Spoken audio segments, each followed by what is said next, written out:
Our survey of 4 routes this morning found overcrowding vastly in excess of the targets insisted on by the Department of Transport. It raises serious questions about BR's concern for their passengers and their dedication to meeting the recommendations of the inquiry into the Clapham disaster 2 years ago.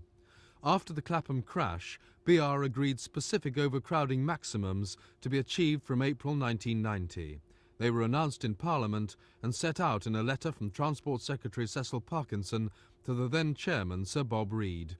It was agreed that there were to be no more than 35 standing passengers per 100 seated on modern trains with sliding doors, and there were to be no more than 10 standing per 100 seated on elderly slam door trains.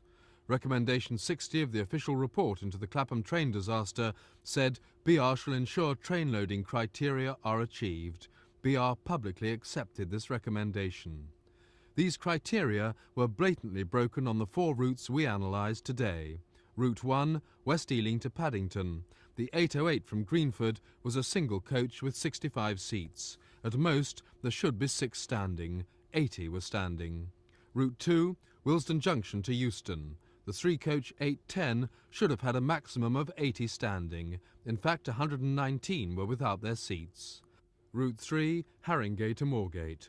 Instead of the agreed 160, the 6-coach 814 had 342 standing. Route 4, Welling in Kent to Charing Cross, the 812. Our researchers could only count 8 of the 10 coaches because of overcrowding. The front 8 coaches should have had a maximum of 78 standing. There were 485 on their feet. We showed these disturbing results to Shadow Transport spokesperson Joan Ruddock.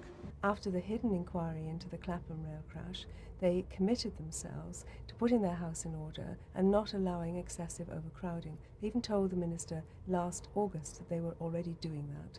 Now they clearly are not, and I guess they will tell us they haven't got enough trains, they haven't the capacity to provide more services to meet demand. If that is the case, and I believe it is, then government must give them more money.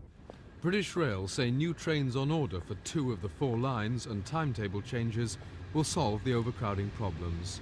We scrutinise their comments. The West Ealing Paddington line won't be fully equipped with new trains until Christmas 1992. The overcrowding will continue for almost 2 years. The Watford Euston and Haringey Moorgate routes have no new trains planned as the coaches are relatively modern. Apart from fine-tuning the timetable, no relief is in sight. The Welling Charing Cross line won't have new trains until the end of 1992. But even then there's a problem. The present trains are 10 coaches long. The 1992 trains are designed to run in either 8 or 12 coach formations. But because Dartford Station, their starting point, has only room for 10 coach trains, the new 1992 trains will actually run with 8 coaches, 2 fewer than at present, until Dartford is extended in mid-1994. It's like travelling on a cattle truck.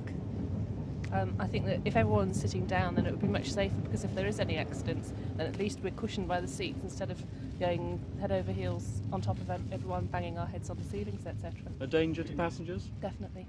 At that point, British Rail tried to prevent my colleague Mike Pearce from recording the public's views. Do you think we should be able to film these sort of conditions, everybody? Yes, absolutely. Yes. Don't you think with so many people standing, safety is being put at risk? No, I don't agree with that. It is obviously, if you've got a car with 4 passengers in and you're involved in an incident, you've got 4 possible passengers that can be injured, whereas if it's only 1, you've only got 1. And that same equation applies on loaded trains. Our research shows that BR are failing to meet targets agreed after the Clapham tragedy.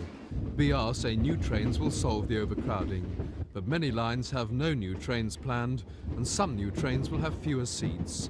The future looks even more overcrowded unless BR is prepared to ask the government for more money for more trains. Simon Neve, Thames News.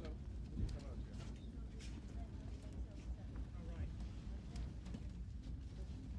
there a problem?